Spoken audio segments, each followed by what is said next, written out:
The Brave Space podcast is devoted to the meeting of body and spirit.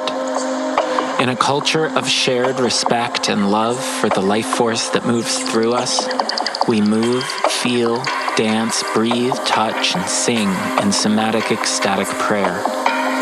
Brave Space is the place of belonging, safe enough to take the risk of being vulnerable. Hello, welcome to the Brave Space podcast. I'm your host, Matthew Nelson. Today we'll be queering life's scripts with Madazon CanCan. Madazon is an artist of so many degrees, a clown, a burlesque performer, a drag performer, a performance artist who's really cutting between the layers of our societal norms. I see Madazon engaging with gender in a way that's experiential, somatically.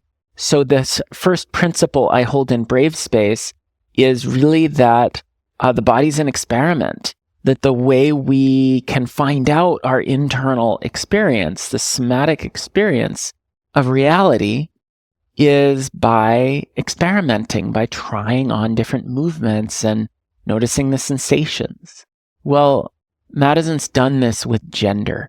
You'll find if you go to Madazon's social media, images of them really embodying masculinity, embodying being a man. And you'll find images of Madazon really embodying being feminine, being a woman. And then you'll find images that seem to be neither one. And as we go in with Madazon into this conversation, I think piece by piece, they've helped me understand the trans experience. Maybe not the trans experience, but their trans experience. And that's helpful to me as someone who doesn't really identify that way, but is informed by it, right? This is happening in our culture. I think it's a really valuable and important subject to engage with in creating brave spaces, spaces where we can take the risk of authenticity and vulnerability, where we create belonging, where we get to the heart of intimacy. Sex and gender are right there at our base, literally in the body, right? How are we identifying in relationship to this differentiation, this polarity? We're going to jump right in to the question, what is bravery? Oh my goodness. So every day I wake up and I have my mantras, I have my meditations. And the thing I end with is bravery, courage. Give me courage, give me alignment, give me grace.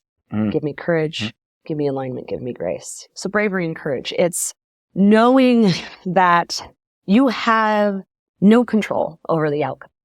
Every day we don't have control over the outcomes. We could get in a car wreck, it could rain. We could have to change what we had planned for the day. Maybe the coffee maker broke. Like we actually don't have a lot of control. And to acknowledge the fact that we don't have a lot of control and to still choose to participate in life radically, honestly, and with courage, that's what that means, is to know you don't know all the answers and to still make a conscious decision to step forward into truth, your truth. Because you're not playing someone else's game when you're brave. You're playing your own game when you're brave. So it's an alignment, again, with your authentic self and making choices from your authentic self with the knowledge that it might go terribly wrong. Yeah. And you actually don't have any control over how people interpret you, the world interprets you, your job interprets you. But you still choose to be brave and courageous in your authentic expression. Okay. I see you doing that. Yeah. For sure. Yeah. You know, the theme that I've wanted to approach today together is transformation as a principle, right? So in Brave Space, transformation is the sense that we are always shifting our form and we can literally move our bodies. And as we do that, we shift our identity. It's always changing. It's not really a stable thing. I am not the same person now who I was even 10 minutes ago or who I will be tomorrow. There's this constant process of change. And inside that, we have our phrases, the beginning, middle, end of this, the beginning, middle, end of that, in this ongoing. In being trans in relationship to your gender and sex, I'm curious how you differentiate between gender and sex in that regard.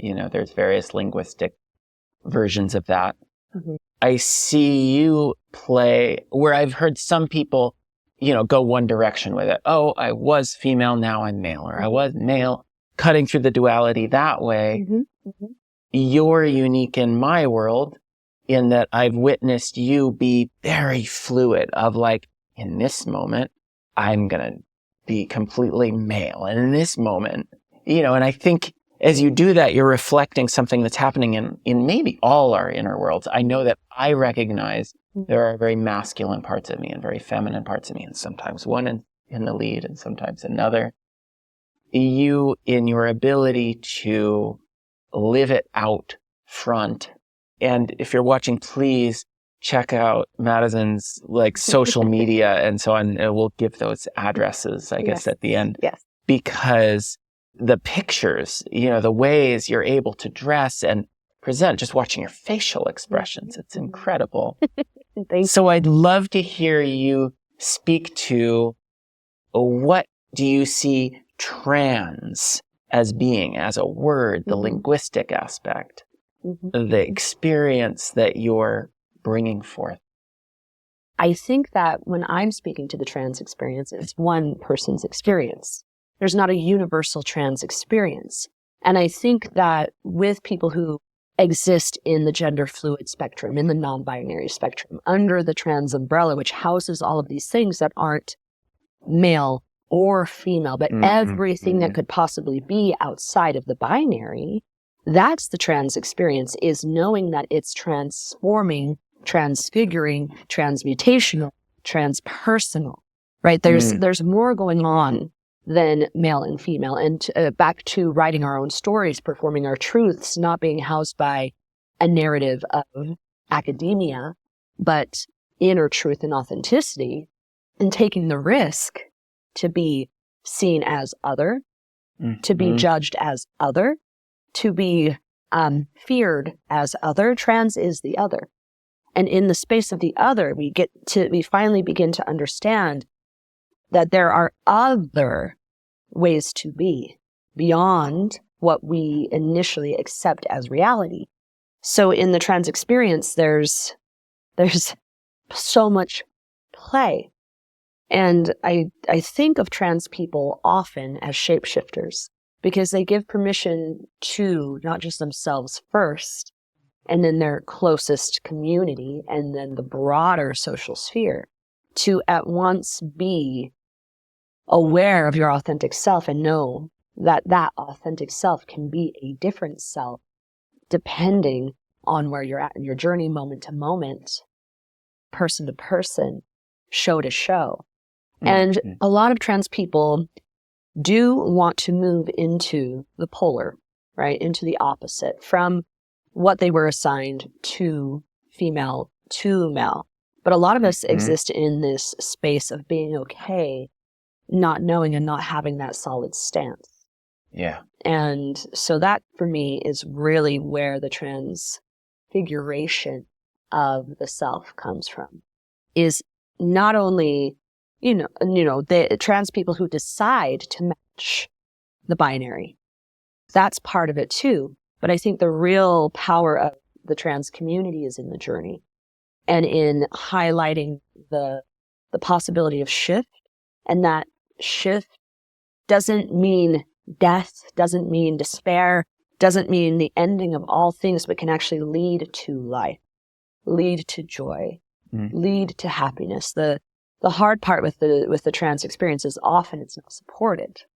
But if there could be an understanding that we're not threatening, that we deserve support, that everyone deserves support in moving from one identity to another, then that transition from one identity, one gender, one sex, one relationship, one job, whatever it is that we're moving from that we know to what we don't know, that support, that love, that ability to hold space brave space for each other in our transitions is a superpower and something that the trans community and that trans individuals do better than anyone else because we've done it with the core being of ourselves. Right, because gender and sex, whether we're looking at the social construction or the physicality of it, are one of those things we've held as constant and immutable. Right. And undeniable. Right. And unquestionable. And I sit in an interesting place where I'm not particularly, I'm pretty cisgender and all that, and it hasn't been a big issue in my life. I'm not even that drawn to it as an issue. And yet I'm so fascinated by how it's become a core fascination of our culture and a place of intense debate. And it's just become huge politically, right? And I'm sitting there going, what's underneath this that so got our attention? Whether it's I'm in love with it, I hate it, or I don't want to, it's got the collective attention. And I think when you brought in the word transfiguration, and it caught me, because transfiguration, as I think of it, is this ability to go kind of beyond the self into something of the divine. Right? And speaking to that, why is it upsetting? Why are we upsetting? Why are we so confronting? Why is this issue at the head of so much discourse right now? Why are there more anti-trans bills up in the last few years than there ever have been in human history, specifically Utah, specifically Idaho, with the two sister states of conservative hatred for people like us? And it all comes down, I think, to power. We are born, and regardless, often, of what our chromosomes say, right, scientific analysis, they're not doing chromosomal testing on babies. They're saying you are categorized, you are assigned, and that's where AFAB and AMAB, assigned female at birth, assigned male at birth. Okay. Those acronyms come from the moment of birth where we are assigned a gender without our consent. So we don't give infants consent to, number one, they can't speak, but also we don't acknowledge autonomy in an individual who has now entered the world. So we decide initially, you are here or here. And the number of intersex cases is quite high, but we don't report intersex because it's confrontation, because it's not this or that. And when we don't have this or that, then there's the other space, and the other space makes society extremely uneasy, because if we can acknowledge that there's a third way, fourth way, fifth way, that there's more than two, then all of a sudden we have to acknowledge that maybe the foundation of our society isn't as sound as we think it to be. And if that's the case, if we can question the fundamental truth of gender, then we can also question the fundamental truth of power, because gender and power are intimately connected. Bodies in one gender behave this way and have less rights than bodies in this gender in this body, right? So it's this thing where gender, body, sex, and power are all intimately connected, because if we can put one gender, one body into a category and determine their behaviors, then we can determine that this gender in this category behaves in this way. And if we can monitor people's behaviors and get them to fall in line, then they're no longer dangerous. We don't have to worry about them. And this is also why art is one of the most dangerous things on the planet. It's because it's confronting the idea of choice. Power, choice. If we can choose our gender, then maybe we could choose to dismantle a society in which gender is thwarted on both ends to manipulate and control human bodies. So this is, we're here at this level of theory, right? And I'm listening to you, and I've got counter examples, and I've got all these things coming up, and I'm like, that's not the level that I want to engage so much as diving under it you've been experimenting. Mhm. Like you've been doing lab experiments in society. Since the dawn of time. With Since your my gender. inception. So what I'd love to hear is how that has arisen, and particularly like, what are your experiences when you show up in the world more as a man, more as a woman, in a place where no one can tell? Mhm. Like, what? Tell us some stories. Well, I don't think that we can separate power from any of my stories, because a lot of these stories do involve Don't separate it out. polarity. I want to hear about the power. I want to get into some of the experiments. I just want to hear some of the stories of your experiences. Well, and it is like the thing about being a trans person right now and playing and experimenting is you are constantly shocked because you don't think you're trying to hurt anyone. You're playing. And like I said, I've been this since my inception. It's not like this all of a sudden came online and I decided I'm going to do these things to mess with society. That's later, once I realized that that's what I was doing. Yes. But early on, that's not what I was doing. What I was doing was behaving as myself. Because I honestly didn't understand that I was a girl. I knew that that's what somebody told me I was, but I didn't resonate at all. To the point where and I've spoken to other trans people about this, to the point where I didn't understand human sexuality. I didn't understand human attraction most of my life. So I wandered around this world until I was 17, not really having crushes, not really having physical intimacy or a sexual attraction or understanding what sex was. It was very separate from my beingness, because my beingness wasn't represented in the world. Wow. Because the body and the experience of what I witnessed as social, animal, sexual interactions, even within school contexts, right? Like this attraction profile didn't exist. So let's say, like, you are a creature, an animal creature, like humans are, and someone says you are a girl. Okay, what does that mean? It means you are attracted to boys, you wear pink, you have high heels, you enter the world with these kinds of behaviors. You're softer, you need to wait, you have to sit with your legs crossed, and you go into, I was also born religious, you go into this classroom, not that classroom. You don't go to the Boy Scouts, you go to the Girl Scouts. Yes. None of this made sense. And most especially because I was raised with brothers. So I actively dismantled that because I didn't agree with it. And I had short hair and I ran around and I played tag with the boys. My friends, girlfriends in elementary school would watch boys play basketball. I played basketball or played tag or football. And so once I realized that girls were attracted to boys, I was confused because my body said I should sit with the girls, but my soul said I should play with the boys. And because my attraction profile was not anywhere in my sight, and my parents divorced when I was very young, so I didn't have two humans in my field. They were separate beings, not married, not interacting, not having partners. I had a mother without any understanding of her sexual relationships. I knew I existed. I knew I had a father without any understanding of his sexual relationships.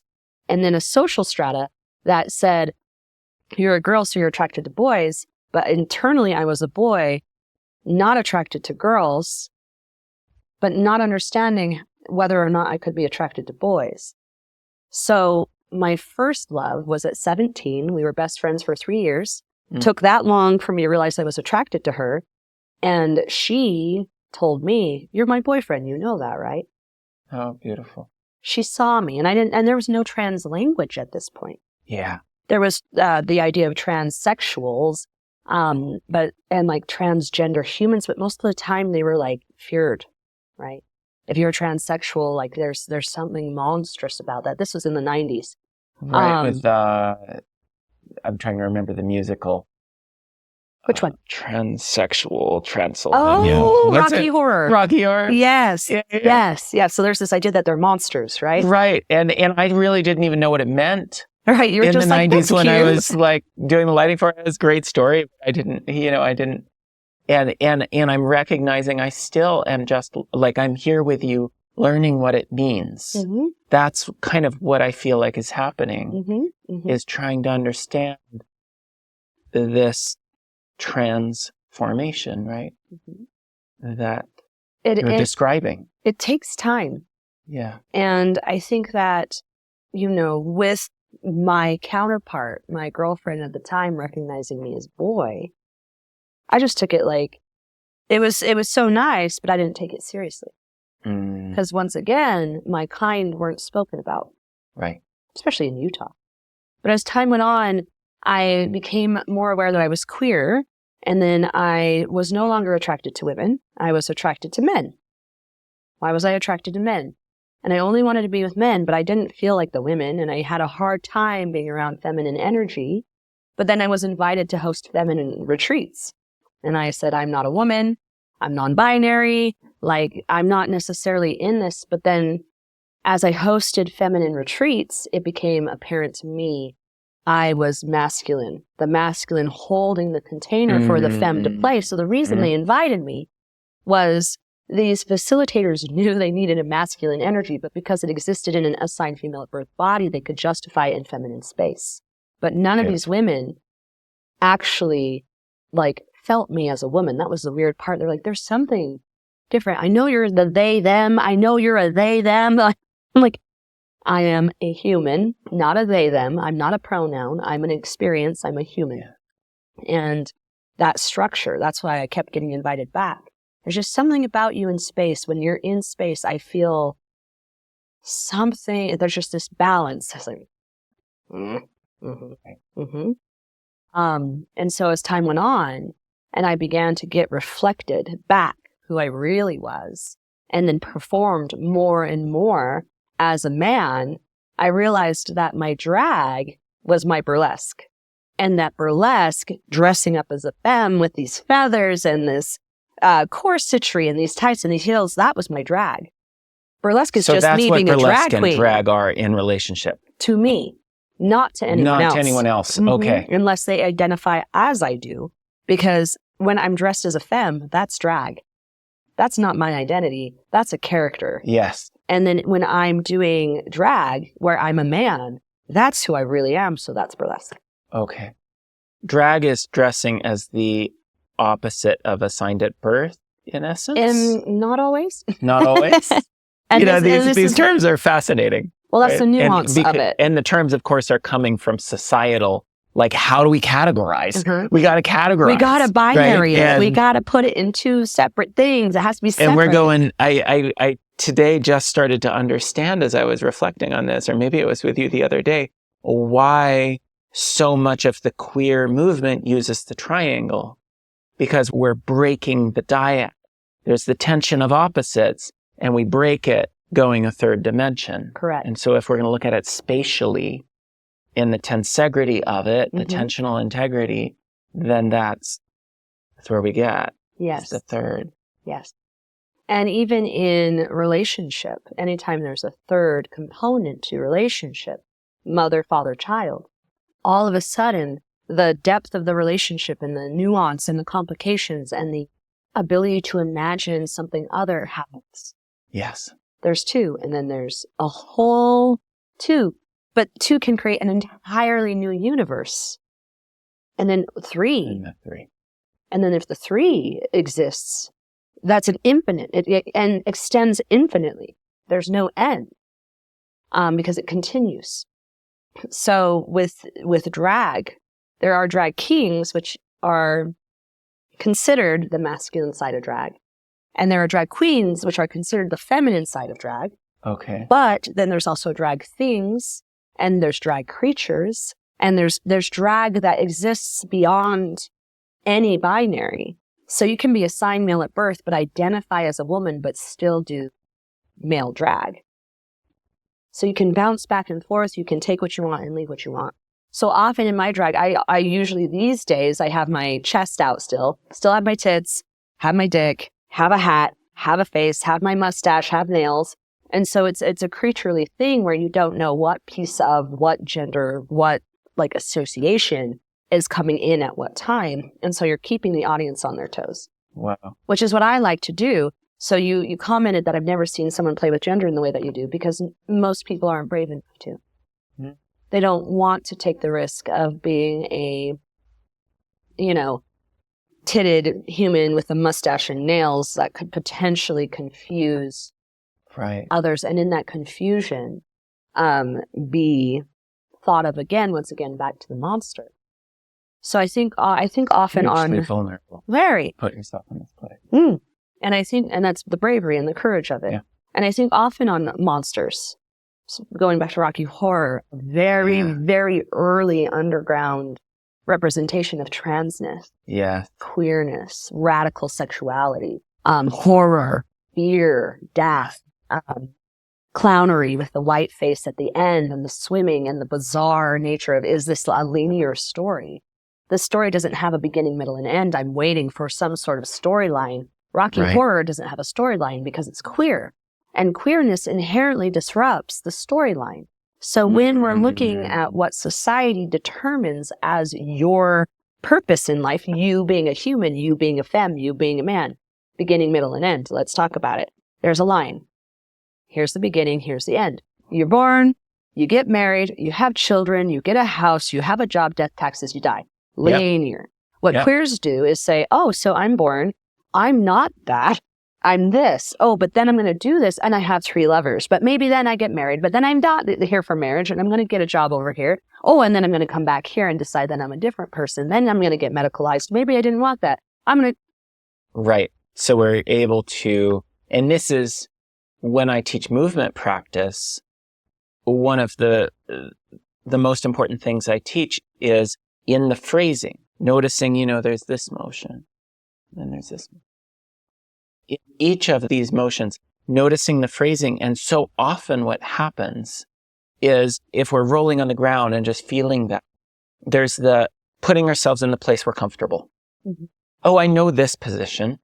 Mm-hmm. And then there's like, okay, now I'm in, and I offer into the space. Often like, it's okay to be uncomfortable. Mm-hmm. Like the permission to be uncomfortable, because then we're entering the space between the known and the unknown, the improvisational space. Yes. And what I hear you speaking to is drawing that into the way of participating in the kind of scheme of society. Yes. That is just what you were given, right? Mm-hmm. You came in but these pieces don't quite fit. They don't quite fit me either. I have my own issues. They probably don't fit any of us. When we really look at it, there's going to be something where it's like, I play this role, but is that really me? If we actually sit there and ask. Mm-hmm, mm-hmm. And that's that risk of what happens when we step into a brave space, a space we can take this risk of being vulnerable. It's like, who am I? And most people don't want to go there. And most don't want to go there. But because more what and does more. That mean? What does that mean? And I think more and more people are willing to go there because the idea of that linear storyline, that 1950s script is crumbling. Yeah. We don't know whether or not we're going to be safe and secure. We don't know whether or not we're going to be happy with marriage, family, children. We don't see that, right? I was in the coffee shop earlier and I saw a hat that said kids in this economy. And I laughed, but comedy is true. Yeah. It's so true that the majority of millennials, my generation, don't want children because we don't know whether or not they're going to be okay. Right. And it's not just economy. It's like, are there going to be humans here in 10 years? Right. Who knows? Who knows, right? So this improvisational moment is the bravery. And that's why improv and dance, comedy performance, these brief motifs of drag and burlesque and clowning provide so much insight because we're always playing. And I can be a clown one day and a burlesque or another and a drag thing, another and a lion and then a tree and then whatever else I want. Yeah. Because I don't know what I'm going to be and I don't know what you're going to be and I don't know what society's going to be. I have high hopes right? That we can continue to adjust and transition and move from what right now is so much pain for the majority of people into a more communal, loving, brave new world. That's that book, Brave New World, by Aldous Huxley. Yes. And like that idea of moving into a brave new world requires improvisation, requires the idea that we can transmute and transfigure who we are now into what we imagine ourselves to be. And we can do it with gender, or we can do it with the very the relationships that we create and the jobs we create and the communities and societies in this level to extend into the broader level, because we're breaking the rules because the rules are arbitrary to begin with. Looking at Eros, one of the pieces of what's powerful about the erotic frame and about our sexuality as modeling Eros is the ability for us to envision something new. Yes. The creative energy of envisioning something new. And so I think you just spoke to that. And this shows up in society right now in the realm of sexuality and sex and gender, in part because it gets right to the core of our creative ability to imagine a new world. Yes. We're trying to figure out this world is not working the way we're doing it. Yeah. Right? Nope. It's clear that if we stay on this path, it only goes so far. And so there's this ask to queer our ways of perceiving. Yes. Right? Yes. Whether it's, how you sit at a meeting, how you, where you go on a weekend, whether you choose to watch TV, or whether it's how you acknowledge your own body and its preferences. It's all these things, right? Like queering the script. Queering the script. And transitioning from one way of being, one script, into a new script. And harnessing the power of choice to do so. So it's again back to like aligning with who you are, which is often based on values, right? And your values can change and shift too. They kind of have to, right? Yes. Or else that's, if we hold on to a value, it's one of the things with Brave Space that's actually been most a little scary to me is I'm writing a bunch of principles. I've got 10 principles I'm working with, right? That's leading what this inquiry is. Anytime there's principles leading, I mean, that's the stuff of wars. So principles are beautiful. And they can go up here and get us stuck in a thought realm that's not, and that's one of the things that's why I brought it back to like, what are your experiences? Because the experiences, the raw data is something that like, when someone says, I experienced this, I need to believe them.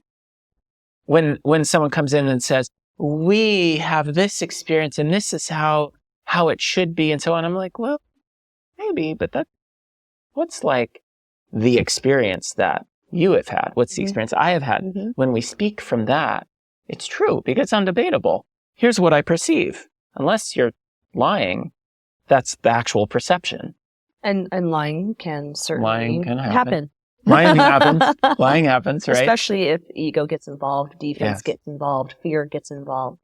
Lying often happens due to fear of what repercussion is going to follow. Again, thinking you know the script, which is back to why trans people are so upsetting. Because what we're doing is we're highlighting the fact that you might have lived a lie. I think you're also maybe speaking to, and check me here, the difference between like an intentional lie, oh, here's the thing, versus like, I'm hearing maybe you're speaking to a not checking in. So instead, it's necessarily lying in the sense of what the person believes, but that there hasn't been an actual checking in with the depth of what their experience is. Or their desire.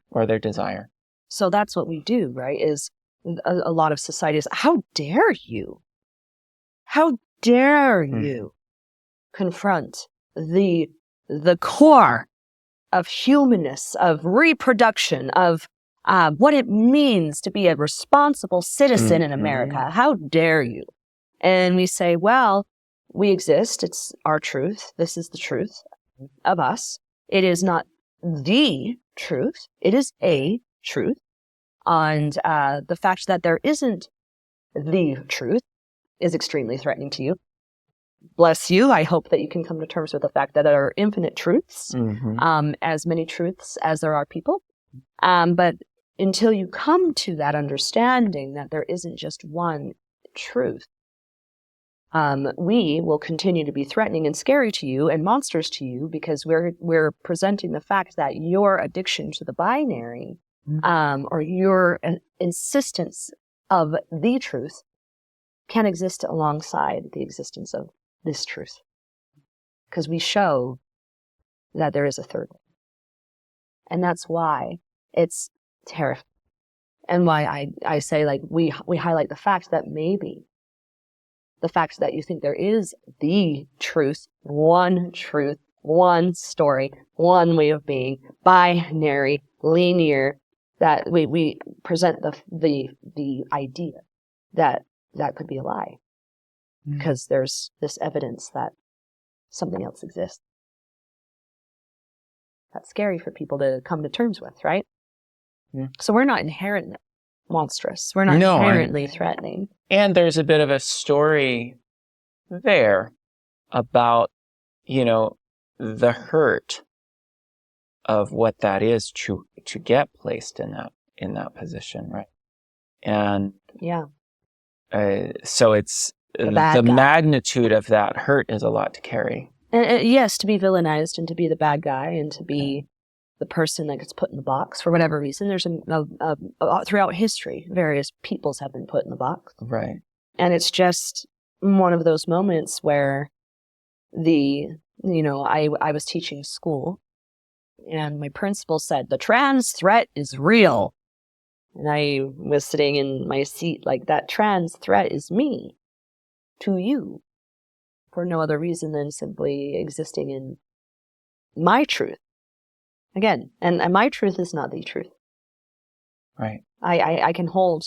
And this is where we get from that duality to the breaking the duality. And also there is time spent holding this tension of opposites. Like, if we're going to say there's no one truth, then, that's a lot. And yet, then there is a landing into making a decision, right? And how do we actually shape it? And some of those are hard. I don't know whether we'd agree on or not on some of those pieces. Probably not. And that's part of the, how do we navigate as a society? How do we deal with sports? How do we deal with, that's a real challenge, because as long as it lands this way or that way, it's not working yet until we build some new options we haven't imagined, right? It has to open the imagination. And that's where we're trying to figure out power dynamics, right? Who makes these decisions? And it can be very challenging to hold in a three-dimensional world. Correct. And who's made the decisions? Not only who makes the decisions, but who has made the decisions throughout time. Right. And that's where we get into power dynamics, privilege, control, back to the body, who gets to do what, where, why, when, how, the mind, right? Why there were a lot of female writers who went under shadow names that were masculine to get published. We get into all of this. Where and how do we hide? And what do certain bodies have to do to justify their existence based on what they were assigned at birth, right? I always think if I were a man, right? And Taylor Swift wrote that song, if I were a man, then I'd be the man, right? So there's this idea that, would my life be easier if I were a man? I don't know. There's no there's no knowing, which again is can I say for sure that that's the case? No, because there's a lot of male pain as well. And so in the trans experience, when I've been interpreted as, which has happened specifically with children will see me as a man. Oh, yeah. Children tend to be much more warm and excited about queens and kings. And what I've noticed is I think part of it's a lack of prevalence and sight for kings, but I also think there's something about masculinity that scares children. Uh-huh. So there's a privilege to femininity that I relinquished when I became more transmasculine and when I represent myself as more masculine. So there's all of these things where, like, would my life be easier? Maybe some parts not. And then the responsibility, right, in heteronormative society where men are supposed to make money. And for me, I'm both all the things. So I just live alone and do all of my things and take care of myself. And I handle both sides of both the feminine privilege and pain and the masculine privilege and pain. Because there is no counterpart in my life currently, and there hasn't been for 10 years. So then that being of self and that transition of, like, I actually don't have a counterpart because there's no counterpart to reflect accurately my identity or the holes within my identity. How do I as a being exist as a solo entity without a mirror, a counterpart, a husband, a wife, a partner, a this, a that? You just kind of do. And that's another thing that makes people angry. How dare you exist in this society as a single trans person and be okay for a decade? So people have given you trouble around that. What kind of trouble do you get around? Well, there's couples privilege, right? Where it's like, well, you're not in a couple, so you can't be with the couples. So, and then also like, well, what do you mean? What do you mean you're single? Well, I'm single. And you don't have a partner? No. Don't you want a partner? Well, yes, but it has to be the right one. Aren't you sad? Aren't you lonely? Aren't you just like, isn't there just something wrong with you? Like, why haven't you found someone? Like, you become a person non grata, right? Because you're single and you choose that. And there's something in that that makes people really upset. You choose to be single? Yes, I have chosen to be single. Wow. You're trans? Yes, I am trans. I didn't choose to be trans. I just am trans. Why? Right? It's like it gets beyond people's frame. Yeah. And instead of curiosity, they come to it with a need to collapse it. Yes. And determine that there's something fundamentally wrong with you, which is why you're outside of normal society. Because normal society is correct. Normal society is safe. Normal society is right. You are mentally sound if you are married, have a house and children, and identify as either a male or a woman. You are mentally unsound if you are single, trans, queer, or participating in life in a way that doesn't fit the model. Right. Because, again, queer is outside of normalcy. Because the idea of straight ideologies means the straight, narrow, one place to the next. Queering ideologies and queer existences do this, which feels a little crazy, a little funny. But who's to say that the linear storyline, the binary, isn't just as crazy if we were in a different structure? And so as you are making decisions in your life and finding out, what's true for you in a moment, and you talked about like finding that genuine chord, the transfiguration as it is to, kind of channel the divine aspect of it. Yes. How do you know what voices to listen to? That's the question, right? So for me, this is why I meditate, why I journal, why I go to therapy, why I harness the inner voice, work with myself so often, and why right now, especially, I'm choosing to be consciously single, because I actually don't need a bunch of mirrors or a bunch of distractions right now as I'm determining the next step of my life. So it's very monk mode, right? It's very Obi-Wan Kenobi hiding in a cave for years and years, determining like what it is that is most authentic to me without the influence of somebody else, without the influence of a societal structure.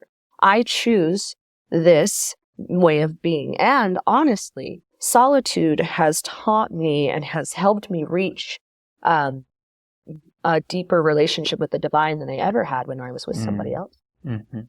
Because it's we could talk about erotic relationships, we could talk about, but my relationship with spirit, with the divine, with something beyond myself is way stronger now that I've been solo than when I was with a human that I was distracted by. Not that relationships are bad, not that coupling is bad, not that marriage is bad. It's not a moral or ethical. Path.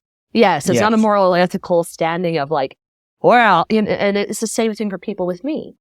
Like, I have a deeply erotic relationship with the divine and with myself and with my thoughts and with my work.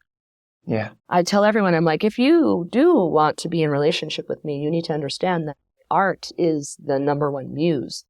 Yes. You're not going to be above the muse. You're not going to be above my work in this world, because you're not my work.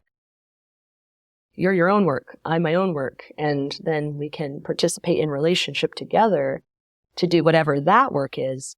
But you as my partner, you as another being are not my work. And that confuses people. Yeah, right. And I think that's transfiguration. I think that's transmutational too. To determine that the two of society, the man, woman, baby, family of society is not my work. Right. You're kind of carrying them both At the same inside. time. Mm-hmm. So thereby they can be met. And my in children, your expression. Yeah. My children are my thoughts, my work, my speaking, my lectures, my performances, my plays, my community advocacy. And in the queer community, there's like this idea that you have mothers, fathers, and children that are in your community. Did you give birth to this person? No. But are you giving birth to them in a queer sense? Absolutely. Yeah. You are the mother of a scene. You are the mother of a house. You are the child of this queen or king, right? There are ideas of like marriages within queer communities that don't exist in real life, but are just as real as an actual marriage in a courthouse. Yeah. So we're constantly playing. Creative union. Mm-hmm.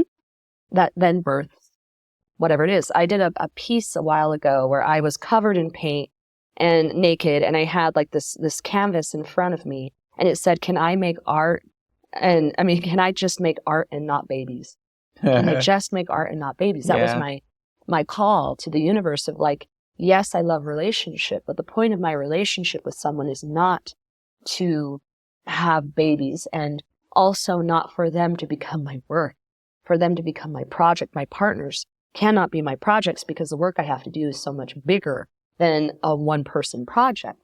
Like, you do the inner work, I do the inner work, and then we can do work in the outer field that isn't complicated by that relationship. But again, that's a very trans thought.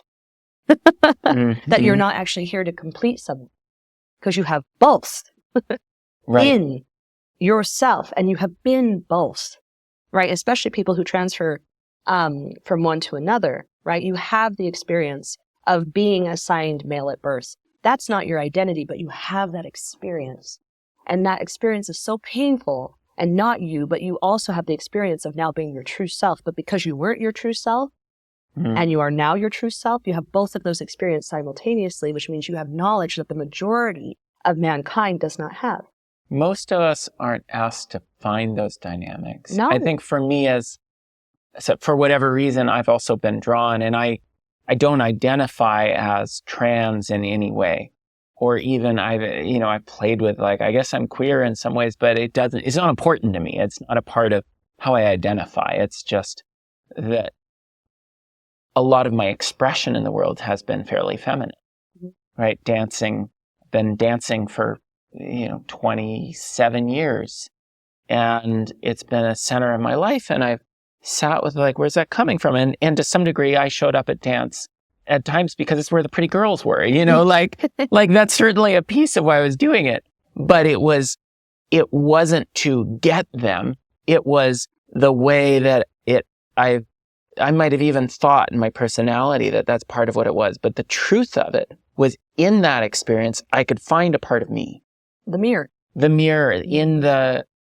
and what I've found more and more is like the desire to be immersed in the feminine for me is also meeting that piece in me that just like loves that energy. And I can find it within myself when I dance. When I dance, I can meet the masculine, the form, the container, the way I'm being and holding space with the experience of it. And so there's an inner lovemaking that takes place. Yes. And that's the art. Then that comes through. And when I really get there, people feel it generally, right? There's some transfiguration that takes place, some meeting of the divine. And you are other. Right. This other thing is fascinating to me, the way you're speaking to that. Do you want to say another word on other here? Yeah. So in that meeting of both selves, you are other from the majority of society who hasn't decided to meet both selves. And often, and something that's separate from common experience, or what we expect as common experience, right? Is the other, right? So as we're wandering around the world, we always see someone as, that's the other, that's the other, that's the other. I'm not that. And again, that is what we're trying to do to create safety in ourselves. I am not man, I'm woman. I am not woman, I'm man. And trans people say, I am both and. And so when we're wandering around the world seeing other, it's one of those things where we're actually more connected, because we understand that we aren't necessarily not that, because we thought we were one thing and transmuted into another. Therefore, everyone that's other actually becomes ourselves. And this is a very broad concept, but trans people tend to be some of the most hurt people right now, in particular because of the amount of legislation and hate being poured down on us, but also some of the most open people, because we understand that we were one thing and now we're another. So when we see someone, we're like, we're not that, but also part of us is or could be that. And that's why the shapeshifter, right? Because performers, drag burlesque performers, I'm not an old lady, but I could be. I'm going to perform old woman. I'm going to perform old man. Right. And in that, Any all of a us sudden, can take on a role. Yes. And then we can look at people and have compassion and empathy and understand, like, we are all role players. Trans people just happen to be more conscious of the role we have decided to play. And it's not just on stage, it's off stage. If we can play man on stage for 3 minutes, all of a sudden we could think of a life where we could play man for 30 minutes, an hour, a day, a week. Well, and in part, right, our I guess I would say our traumas or our hurts are is a better word, but the ways in which we become injured in some way teach us skill, right? It grows back stronger. So when you talk about being more conscious, there's a little red flag that comes up for me of like, well, but what you're speaking to is there's a particular injury that happens in trying, what you speak of, I didn't make a choice to be this way, at least not for a while. There's a point where I sense that you went, oh, I'm not going to go against this. I'm going with it. Like, I'm going to stand up and be brave. And that's that piece of taking responsibility for like, oh, this is who I am. I'm going to go with it. Yes. And that's the more conscious is that, like, you've been asked by the conditions to be more conscious and then consciously choose to stand up and take these risks. And so you've stepped beyond any kind of victimhood. Yes. To like, you're here in your power and truth. Yes. And so these kinds of injuries that take us into maybe a victim state, which then we get to transmute and like work with to make a conscious choice. That could be about anything. Anything. It's not just a trans experience. Yeah. But it's very common to people who have been marginalized or in the box in whatever sort of way. This experience of like, class, gender, height, totally, weight, totally, whatever you want to say, right? Hair, like the shape of your what clothes you wear. I like that sensitivity. Right? Like, what you can and can't withstand. Yes. And I like that you bring in the idea of choice, right? And the concepts of choice, because this is something I've been working with very heavily. Did I choose to be trans? Yes and no. Because I choose to show up as myself now, because I know myself now. But I could have hidden. Yeah. I could stay hidden for various reasons, which would probably be smart, right? You seem to have done pretty well with this. That's what people say. That's what people see, right? They don't see all the pain that goes along with it. You're a very successful trans person. Thank you. I'm a very successful person. Yeah. So it's yes and no, right? Where it's like, I didn't choose to be trans, but I choose to be authentic. And that means I have to admit that I'm trans. And all of that, and all of what that entails, right? And so more experiences. One of the things that when I was young, back to the man, woman, male, female, whatever, I didn't have periods normally. I had them only 3 times a year. And I didn't develop like a girl. I just didn't. I was like beanpole, no chest, no hips, these kinds of things, into my teenage years. So they put me on hormonal birth control specifically to make me female. Because again, the language of intersectionality, intersex, not being this, and like the possibility that there could be a body on this planet that was assigned female at birth but didn't have periods because they're not supposed to. My periods would knock me out. I'd ghost out. I couldn't go to school, and it only happened 3 times a year. But my body was rejecting this thing that was supposed to happen.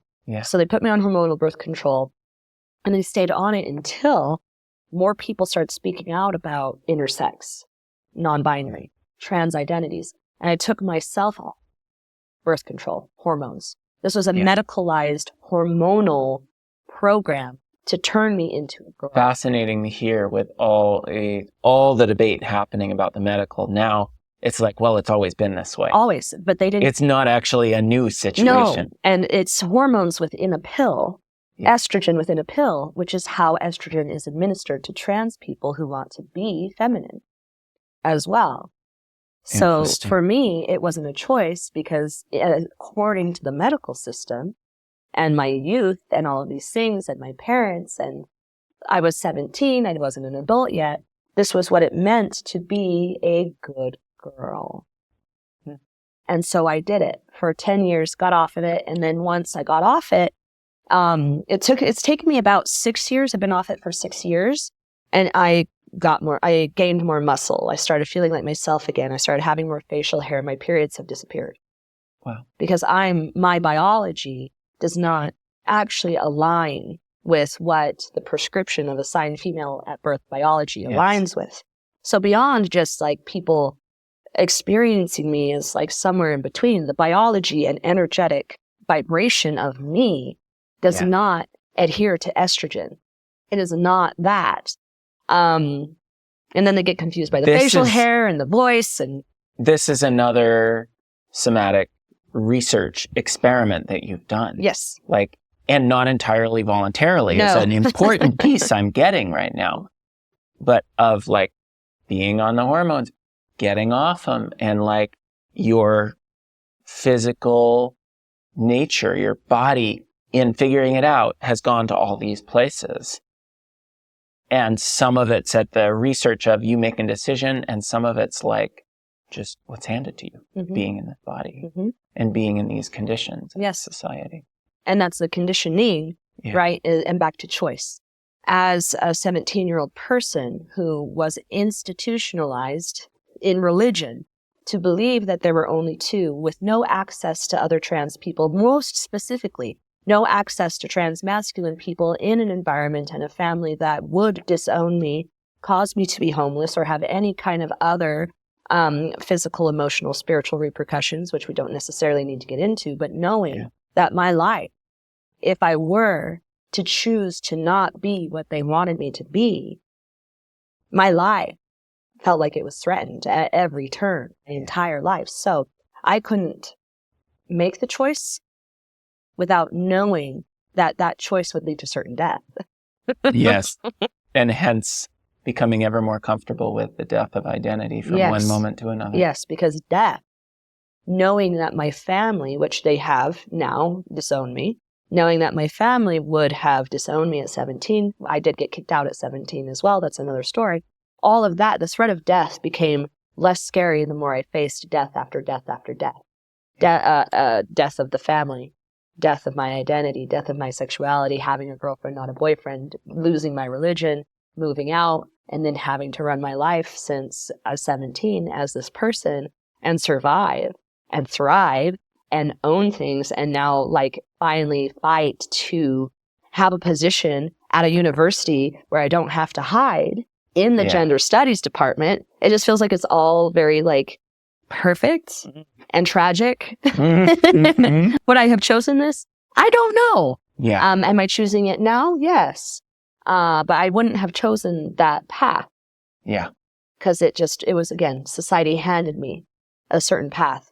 And then I made choices on that path of very brave, courageous choices to continuously align and be in my authenticity. And the majority of society can't do that because the majority of society hasn't had to face death of who they are. I really appreciate that as kind of feels like a almost closing note of like facing death. Here we are at the end of the phrase, right? The end of our time speaking. I do want to ask if there's anywhere that you'd like to take us. Is there, anything you've got that people might want to check out? How would they find you? Yeah. They can check me out. If you type in Madazon CanCan online, you will literally find everything. You type in Madazon CanCan on Google, there's only one of me. You'll find images and photos and websites and articles and from a myriad of different experiences. You'll find where I've been on tour. You'll find like articles, podcasts, interviews, all the things that I've done. You can also find me on Instagram under Madazon CanCan, Facebook under Madazon CanCan. Everything is under Madazon CanCan. Just type it into Google and literally everything will pop up. Beautiful. And first, my website, www.madazoncancan.com. Woo! No dashes, no spaces. Madazon with a Z. MADAZONCANCAN. Yeah. Well, it's just been such a joy. Yeah. Thank you for the way you sit in your center with it.